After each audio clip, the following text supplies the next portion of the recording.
Assalamu alaikum wa rahmatullahi wa barakatuh. Bismillahir Rahmanir Rahim. Welcome to today's biology class. Today is the fourth class on chapter 4, Bioenergetics. In the previous third class, we have discussed about the process of C4 cycle and the process of CAM cycle that is utilized by some plants to produce glucose. The differences between C3 and C4 cycle, and from the discussion of differences we understood that C4 cycle is very much efficient than C3 cycle, the external and internal factors that affects photosynthesis, and we also discussed about the importance of photosynthesis reaction. In today's class, this fourth class, inshallah, we will discuss about cellular respiration, the types of cellular respiration, and the 4 steps involved in aerobic respiration. These 4 steps are glycolysis, formation of acetyl-CoA, Krebs cycle, and electron transport system. So at first we will understand what is called cellular respiration and why is it necessary and their types. Cellular respiration should not be confused with normal respiration process. Though in your book this process is simply termed as respiration, but respiration has a very different meaning. The term respiration is actually discussed in your book in chapter 7, and respiration means how the oxygen is taken up from the atmosphere into the body and how from the lungs the oxygen is distributed and carried up by the red blood cells. So the process of taking the oxygen from the atmosphere to the lungs is called the external respiration, and the process of carrying the oxygen from the lungs through the bloodstream by the red blood cells is called the internal respiration. So but here we are talking about the cellular respiration, that is very much different from external or internal respiration. So what is called cellular respiration? It is a biochemical process in which the food compounds that enters into a cell that is oxidized fully or partially, and this oxidation can take place in presence of oxygen, or that can be take place in absence of oxygen as well. As a result, it produces water molecule and carbon dioxide molecule and releases chemical energy in form of ATP. Now we'll discuss about why is this cellular respiration process necessary. Because our body needs energy to perform different physiological activities like locomotion, repair, growth, reproduction, etc. And how this energy will come to perform these activities. So what cellular respiration does is it converts the chemical potential energy of food to the chemical energy of ATP. So this ATP will go to the every part of the body and will provide the necessary energy to perform different biochemical reactions, and as a result of these biochemical reactions different physiological activities are performed. So that is why formation of ATP or cellular respiration is necessary for supplying the energy to perform different physiological activities in living organism. Now we will talk about the place of occurrence. Where does cellular respiration take place? Cellular respiration takes place in all living cells, whether it is unicellular or multicellular or prokaryotic or eukaryotic. In all type of cell, cellular respiration take place. But the rate of cellular respiration is higher at the growing regions of the body. In case of plants, the growing regions are for example tip of root or the shoot of bud or the bud of shoot, or the blooming flowers. So these places where there is high amount of cell division, at that places cellular respiration rate will also be higher. And there are 2 organelles involved in cellular respiration. The first organelle involved is cytoplasm, and in case of aerobic respiration the organelle mitochondria is also involved. Now we will discuss about the Types of cellular respiration. Based on the dependence of oxygen, is oxygen necessary to perform the cellular respiration or not? It can be categorized into two types. So one category is called aerobic respiration and another category is called anaerobic respiration. So let's discuss about the first type, aerobic respiration. So aerobic respiration is the cellular respiration where oxygen is required to perform this process, and in this process the respiratory material or food material, it is completely oxidized, that results in high amount of ATP yield. So this reaction is the reaction of aerobic respiration. Here we see one glucose molecule reacts with 6 oxygen molecules, and different enzymes helps in different steps of this chemical reaction to produce 6 carbon dioxide, 6 water molecule, and high amount of energy. From a breakdown of from aerobic respiration of 1 mole of glucose, we get 686 kilocalorie energy. But when we consider about the yield of ATP, we get about 38 ATP from breakdown of single glucose molecule. Now, what is about anaerobic respiration? Aerobic respiration is the respiration process, cellular respiration process, where oxygen is not required, and here the food material is incompletely oxidized and it produces a small number of ATP after the process. So this reaction is the typical reaction of anaerobic cellular respiration. Here the glucose molecule is converted into ethyl alcohol or lactic acid. So this anaerobic respiration talks about the production of ethyl alcohol, but there is another version in which chemical reaction lactic acid is produced. So glucose is converted into ethyl alcohol, 2 molecules of ethyl alcohol or ethanol simply by the action of different enzymes produces 2 carbon dioxide, and it produces a small amount of energy. From 1 mole of glucose, 56 kilocalorie energy is produced, or in terms of ATP, from breakdown of 1 glucose molecule, only 2 ATP is released. So here we see the glucose molecule undergoes aerobic respiration or anaerobic respiration.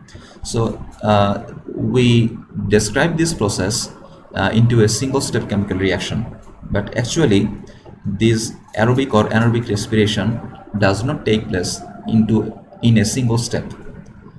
This process involves in multiple number of steps, multiple number of conversion steps, and after completion of this multiple number of steps, this reaction is performed. So now inshallah we will dig into the multiple number of steps involved in aerobic and anaerobic respiration.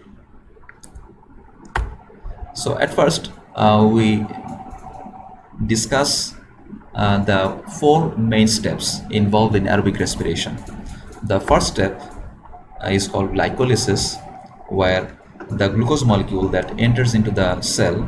So we say that glucose is the simplest sugar, hexose sugar, that can be utilized for aerobic respiration to produce energy. So this is the cyclical structure of a glucose molecule, and this glucose molecule enters into the cytoplasm of cell, and then it undergoes a 10-step chemical reaction, which is collectively called the glycolysis process. So glycolysis literally means splitting sugar. Glyco means sugar and lysis means splitting. That means sugar splitting process. That means the glucose splitting process. So the glycolysis comprises 10-step chemical reaction, and after the completion of this chemical reaction, 2 pyruvic acid is produced and 2 ATP molecules and 2 NADH molecules are produced. So here we see glucose is a 6 carbon compound and pyruvic acid contains 3 carbon compounds, and after the breakdown, as a net result of it, 2 ATP molecules we get and 2 NADH molecules are obtained. And here is a matter to remember that NADH is also called NADH plus H plus, or also referred as NADH2. But these three things uh, mean the same thing, means this refers to the same molecule.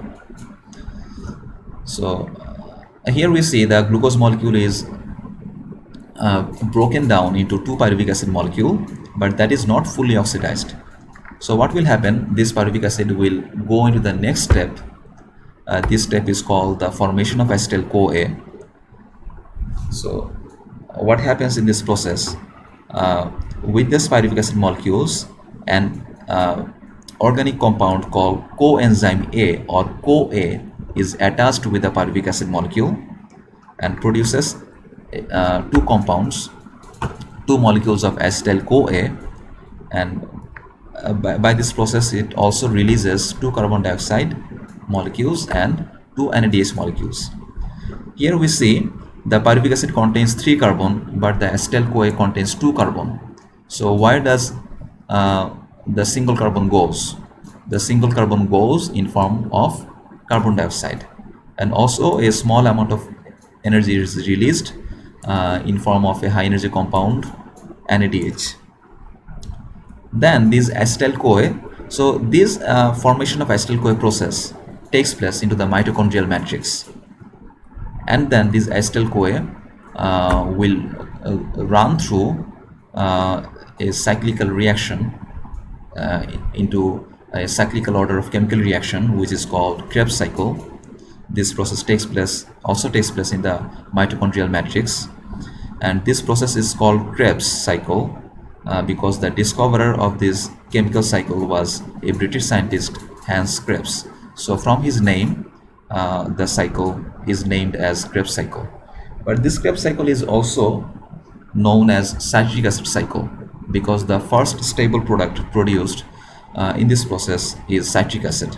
So the another name of it is citric acid cycle, and the name is tricarboxylic acid cycle or TCA cycle because the citric acid contains 3 carboxylic groups. So the same process has 3 names.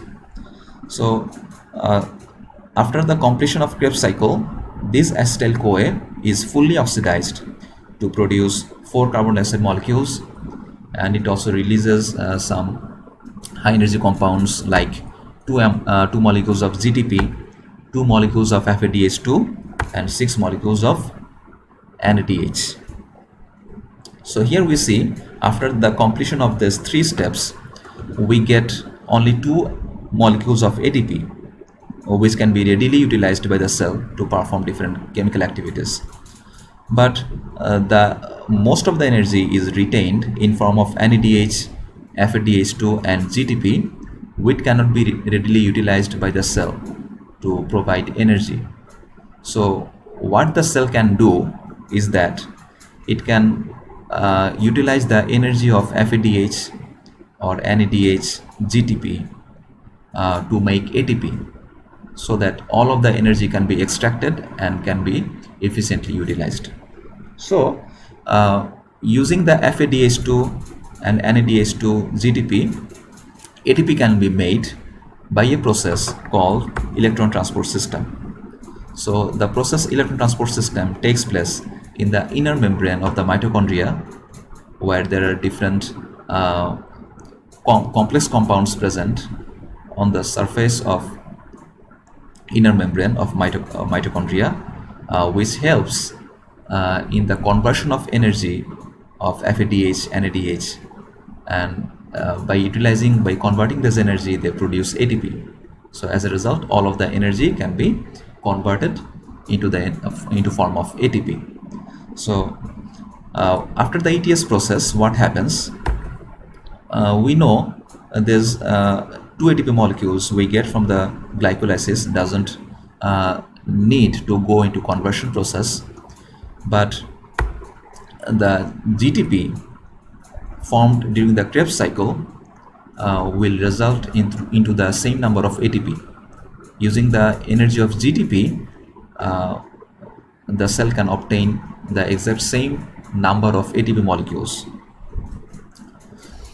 We know that GTP is much more similar in structure with ATP molecules, and the FADH2 molecules produced during the Krebs cycle will result into 4 ATP, because we know a single FADH molecule can yield 2 ATP molecules.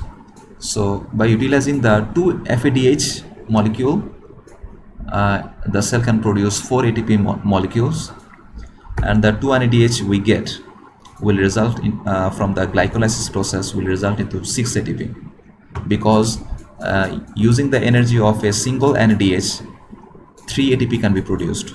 So from 2 NADH, 6 ATP can be produced, and from the 2 NADH produced during the formation of acetyl-CoA will result into 6 ATP, and the 6 NADH molecule that is produced after the completion of Krebs cycle will result into 18 ATP molecules. So when we sum up all of the ATP molecules after the ETS process, electron transport system process, we get a total number of 38 ATP. So in your textbook, it is said that utilizing after breakdown of one glucose molecule, 38 ATP can be generated. But in some Western textbooks, it is said that after this completion process, 36 ATP molecules are generated. But we are not discussing, we will not go into the debate of it. But as there is information of 38 ATP given in your textbook, you will memorize it. Now we will see a video of different steps involved in aerobic respiration process. So here we see there is an apple. This apple will be taken by a person, and then it will be digested by different processes, and after digestion it will result into glucose molecule.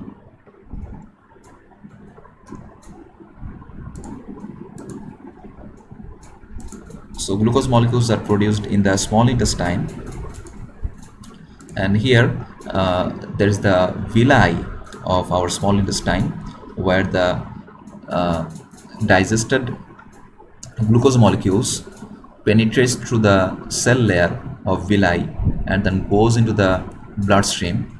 And when the glucose enters into the bloodstream, then it reaches to every part of the cell. Ultimately it reaches to the every cell of our body. So the glucose molecules are entering into tissues and every cell of the body. So this is a glucose molecule. There is a circular structure of a glucose molecule. Now that is in the cytoplasm. So what is our goal? Our goal is to produce the maximum number of ATP by breaking down this glucose molecule. So the first step of breaking down this glucose molecule to generate ATP is called glycolysis. So what happens in glycolysis is that we know glycolysis is a 10-step reaction that takes place in the cytoplasm, and during the first initial steps, maybe in the second or third step, at first 2 ATP molecules are invested to start this process. So here we see 2 ATP molecules come to start this breakdown process, and the first compound produced in the reaction is fructose 1,6 bisphosphate, and then it will successively go through rest of the steps, 7 or 8 steps. Then ultimately after the completion of glycolysis process, it will produce 2 NADH molecule, 4 ATP molecules, and 2 pyruvate or pyruvic acid molecules. So what we got is that we invested 2 ATP molecules earlier and then got back 4 ATP molecules. So what is the net return of this glycolysis process? The net return of this glycolysis process is 2 ATP molecule, 2 pyruvic acid molecule, and 2 NADH molecule. This pyruvic acid molecule will travel to the cytoplasm, to the mitochondrial matrix, to go to the next step, that is formation of acetyl-CoA.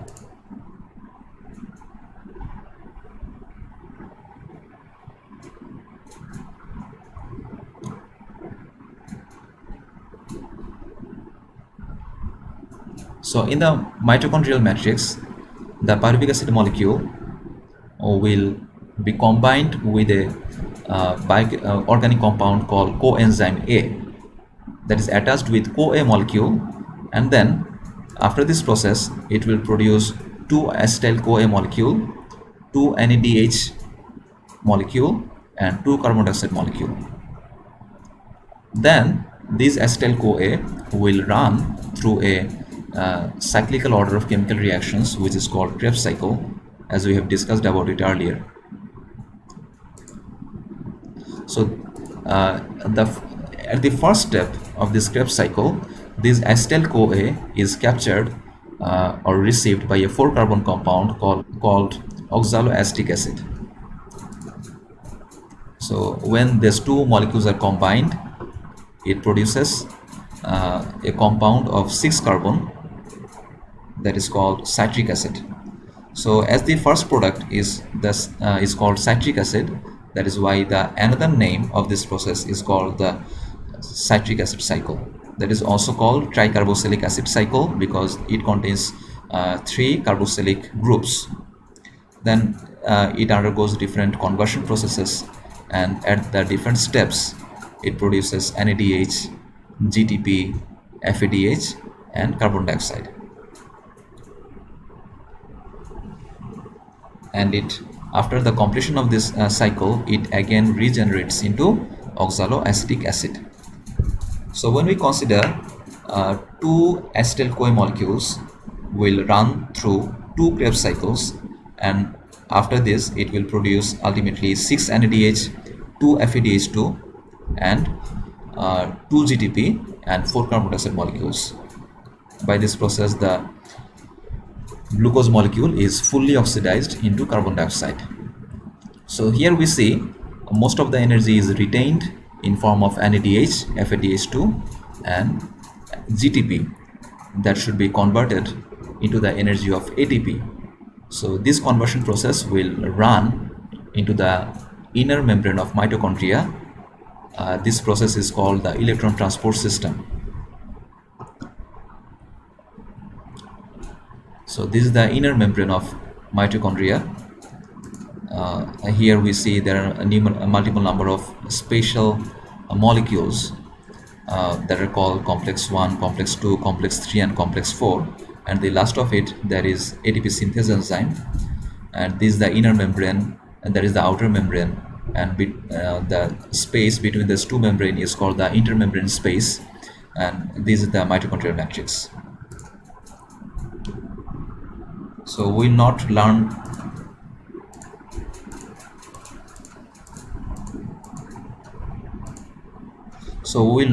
memorize the names of these complex molecules. Inshallah, you will learn about them in detail in the higher secondary class.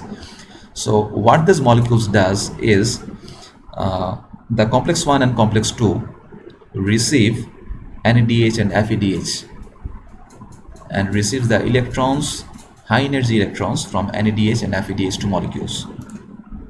So they receive the electrons from NADH and FADH2, and these high energy electrons then transferred from one molecule to another molecule by a series of transporting molecules. That is why this system is called electron transport system or electron transport chain. And these electrons lose their energy, and this energy is utilized to pump hydrogen ions from the inside of mitochondrial matrix to the intermembrane space. So I am saying again, the energy lost by these high energy electrons is used to pump the protons from the matrix to the intermembrane space. So if you look carefully, you will understand that the protons are being pumped from the matrix to the intermembrane space. So what is the result of it? There will be a shortage of proton in the matrix, and there will be an excessiveness of proton in the mitochondrial matrix. So there will be a potential difference, and there will be a pH difference created between these two regions. So what will happen to recover this deficiency? these pumped protons will try to reach to the initial location. So this pumped protons from the intermembrane space will try to reach at the mitochondrial matrix.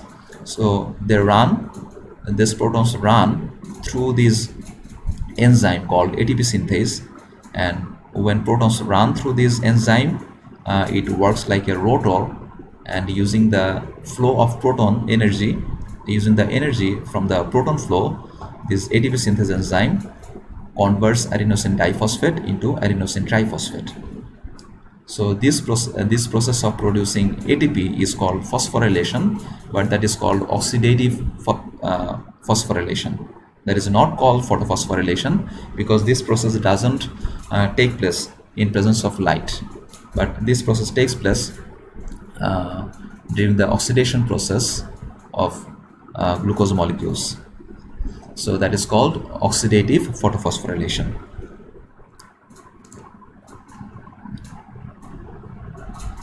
So you should also notice here that the four high energy electrons at last comes to the complex 4, and these 4 electrons will combine with 4 protons and 2 oxygen atoms and will merge together to produce 2 water molecules.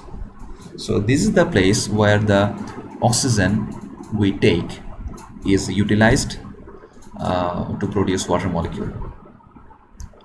I hope you will be able to understand the process, how this multiple number of processes takes place simultaneously.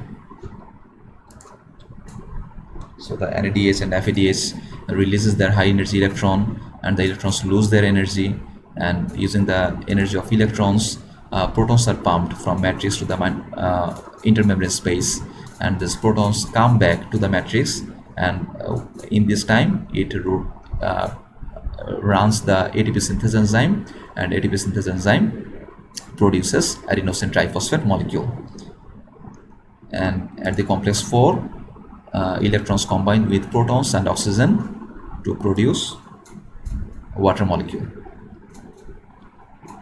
So I hope you have understood the process of aerobic respiration very well.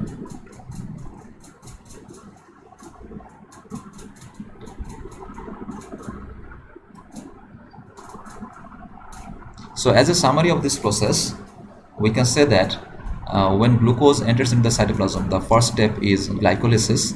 Then the second step of aerobic respiration is oxidation of pyruvate or pyruvic acid to convert into acetyl-CoA. Then the third step is the Krebs cycle or citric acid cycle, and the fourth step that takes place into the inner membrane of mitochondria is the electron transport system. So as a net result of it, we get 38 ATP from the oxidation of a glucose molecule. But in Western textbook, as I have said, some Western textbook says that the net result, the net production of ATP is 36, not 38. But as we know from the NCTP textbook, you should write about the production of 38 ATP, not 36. So you should write, you should memorize the production of 38 ATP molecules. So let's revise what we have learned today. We have learned about the definition of cellular respiration, and cellular respiration should not be confused with external respiration or internal respiration, and this process is necessary to produce ATP that will drive all the biochemical reactions and provide the energy to perform different physiological process into living beings. And there are two types of cellular respiration. The first type is aerobic, and the second type is anaerobic respiration. And when we discuss about aerobic respiration, there are 4 steps involved. The first step is glycolysis, that is a summation of 10 successive steps, and that takes place in cytoplasm, and the rest of the 3 steps are performed into the mitochondria. They are formation of acetyl-CoA, Krebs cycle, and electron transport system. So in the electron transport system, the energy retained in NADH and FADH and GTP, all this energy are utilized to produce ATP, and after the completion of aerobic respiration process, we get a neat production of 38 ATP molecules. So I hope now you will be able to uh, discuss and explain the process of aerobic respiration with the adjacent diagram. So this diagram is given in your book. So the same process I have discussed in another form in this PowerPoint presentation, but actually there's two things discuss the same thing. So what is this? The glucose undergoes the glycolysis process. At first 2 ATP is invested, and then 4 ATP is generated, and 2 NADH2 is also generated. So it produces 2 pyruvic acid, and from each pyruvic acid molecule we get 1 carbon dioxide, 1 acetyl-CoA, and 1 NADH. So in your textbook there is a mistake. There should not be 2, there should be only 1. So there should be 1 NADH, there should be 1 NADH. So from each acetyl-CoA molecule it undergoes Krebs cycle. Then from each acetyl-CoA molecule we get 3 NADH, 1 FADH, 1 GTP. And these high energy compounds undergoes electron transport system to produce a net production of 38 ATP, and the oxygen is utilized at the ETS process, and it produces water molecules.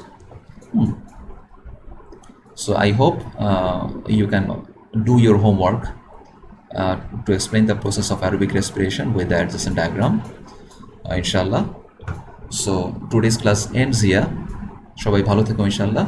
সুবহানাকা আল্লাহুম্মা ওয়া বিহামদিকা আশহাদু আল্লা ইলাহা ইল্লা আনতা আস্তাগফিরুকা ওয়া আতুবু ইলাইক। আসসালামু আলাইকুম ওয়া রাহমাতুল্লাহি ওয়া বারাকাতুহু।